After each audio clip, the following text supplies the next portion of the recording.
Fu in quel periodo che Arcadi sentì parlare del dedalo di sentieri invisibili che coprono tutta l'Australia e che gli europei chiamano piste del sogno o vie dei canti. I miti aborigeni sulla creazione narrano di creature totemiche che nel tempo del sogno avevano percorso in lungo e in largo il continente, cantando il nome di ogni cosa in cui si battevano, e col loro canto avevano fatto esistere il mondo. Gli aborigeni credono che ogni antenato totemico, nel suo viaggio per tutto il paese, abbia sparso sulle proprie orme una scia di parole e di note musicali, e che queste piste del sogno siano rimaste sulla terra come vie di comunicazione fra le tribù più lontane. L'Australia intera può, almeno in teoria, essere letta come uno spartito. Forse il modo migliore per capire le vie dei canti è di pensare a un piatto di spaghetti, ciascuno dei quali è un verso di tante Iliadi e Odissee, un intrico di percorsi dove ogni episodio è leggibile in termini geologici. Ovunque nel bush puoi indicare un elemento del paesaggio e domandare all'aborigeno che è con te che storia c'è là, oppure chi è quello? E lui probabilmente ti risponderà canguro o lucertola, secondo l'antenato che passò di lì. Qui non c'è roccia o ruscello che non sia stato cantato o che non possa essere cantato. La verità è che gli aborigeni non possono immaginare il territorio come un pezzo di terra circondato da frontiere, ma piuttosto come un reticolato di vie o percorsi. Tutte le nostre parole per paese sono le stesse che usiamo per via. Le vie dei canti, dissi. È un canto. Fa contemporaneamente da mappa e da antenna. A patto di conoscerlo, sai sempre trovare la strada. Ogni ciclo di canti scavalca le barriere linguistiche a dispetto di tribù e frontiere. Ma tuttavia, dissi, è sempre lo stesso canto. Il nostro popolo, continuò Flynn, dice di riconoscere un canto dal gusto o dall'odore. E ovviamente vuol dire dalla melodia. La melodia rimane sempre quella, dalle prime battute al finale. Le parole possono cambiare, ma la musica no. Vuol dire che un giovane in walkabout, purché sappia cantare la melodia anche senza le parole, potrebbe attraversare cantando tutta l'Australia, domandai. In teoria sì, convenne Flynn.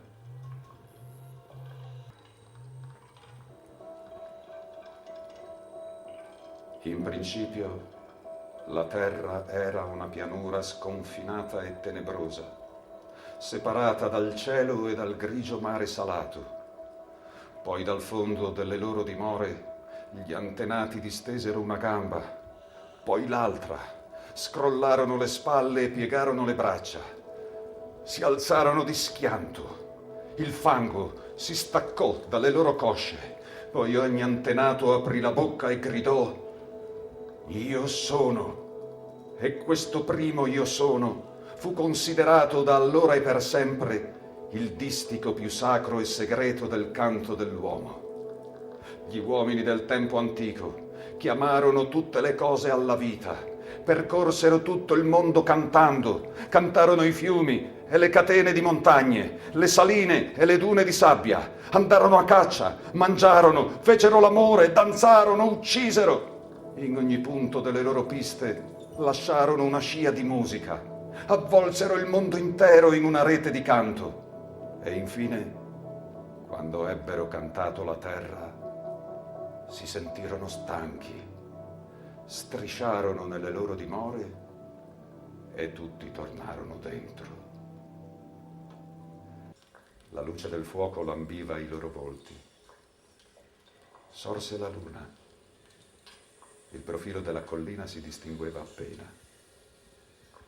Sedemmo in silenzio, finché Arcadi, scegliendo il momento, si rivolse a Alan e domandò: Allora, qual è la storia di questo posto, vecchio mio?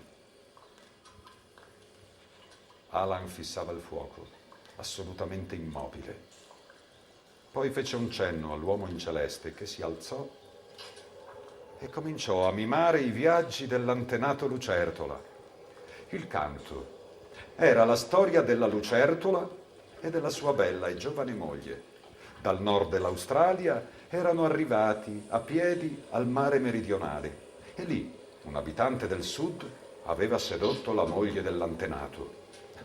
Non so di quale genere di sauri si trattasse, ma so che l'uomo impersonò il lucertolone più realistico che si possa immaginare. Era maschio e femmina, seduttore e sedotta, era via via l'ingordo, il tradito, l'esausto viaggiatore. Camminava coi piedi lucertoleschi di traverso, poi divenne di marmo e drizzò la testa. Copriva l'iride sollevando la palpebra inferiore e faceva guizzare la lingua. Gonfiò il collo e il gozzo gli pulsò per il furore. Alla fine, quando venne la sua ora, si contorse e si dibatté con movimenti sempre più deboli, come una ballerina nella morte del cigno. Poi chiuse di scatto la mascella e tutto finì. Lo spettacolo non era durato più di 3 minuti. Devono averti preso in simpatia, disse Arcadi. È il loro modo di ringraziarti della cena. Naturalmente, quello che abbiamo visto non è il vero canto della lucertola, ma una scenetta recitata per i forestieri. Il vero canto avrebbe enumerato ogni pozzo a cui beve l'uomo lucertola, ogni albero da cui tagliò una lancia, ogni caverna in cui dormì durante il suo lungo cammino. Guardando la Via Lattea, dissi, sarebbe come contare le stelle. Il canto, rispose Arcadi, è una banca dati per trovare la strada quando si è in giro per il mondo. Sbadigliai. Oh, mi ci vorrà un po' per raccapezzarmici. Vabbè, hai tutta la notte, disse Arcadi. Dormi bene. Anche tu.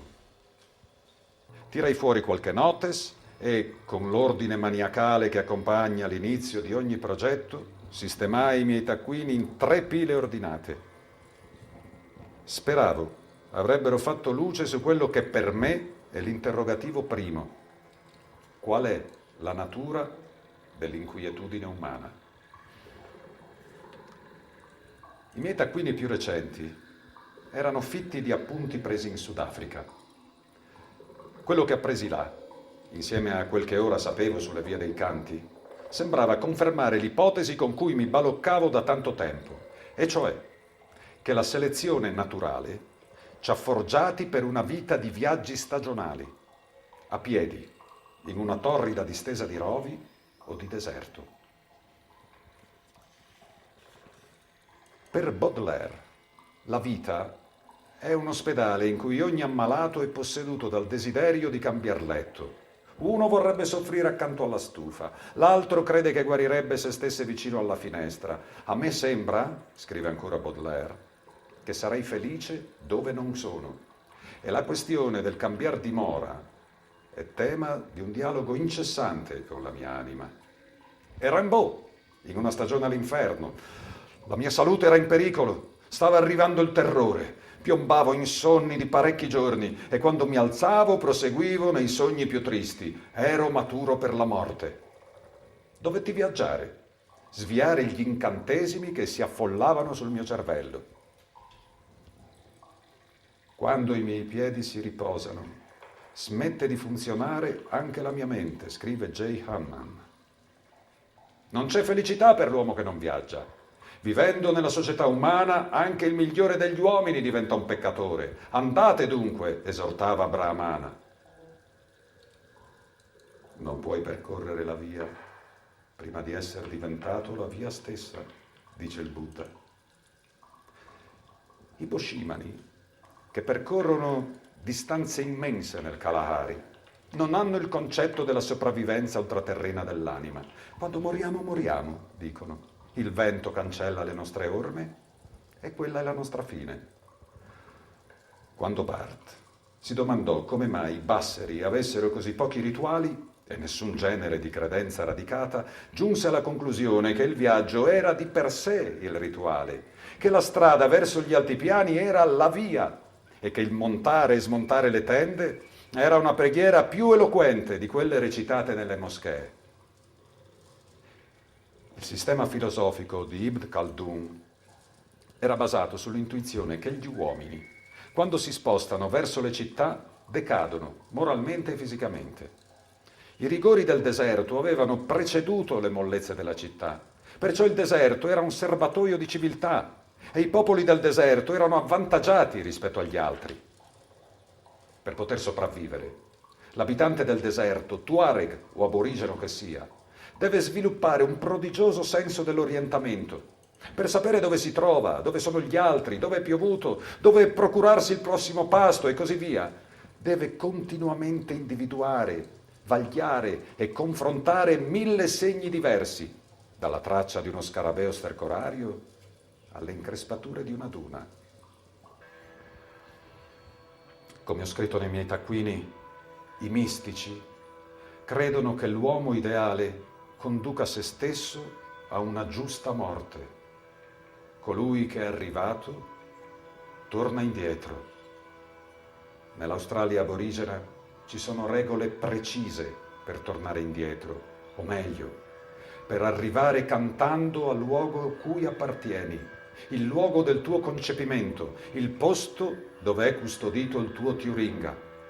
Solo allora puoi diventare o ridiventare l'antenato. Limpi ci precedeva, zoppicando. Noi lo seguivamo in punta di piedi. Il posto dei Turinga è lassù, disse Limpi sottovoce, indicando una fessura scura sopra le nostre teste.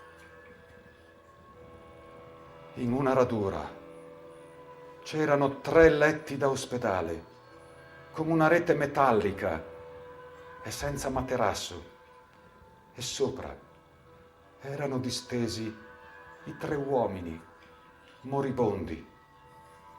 Erano quasi degli scheletri e avevano perso barba e capelli. Uno era abbastanza in forze per sollevare un braccio, un altro per dire qualche parola. Quando sentirono chi era Limpi, tutti e 3 sorrisero di cuore, con lo stesso sorriso sdentato. Arcadi li stava a guardare con le braccia conserte. Non sono meravigliosi, bisbigliò Marian, prendendomi la mano e stringendola. Sì, stavano bene. Sapevano dove stavano andando e sorridevano alla morte sotto l'ombra di un eucalipto.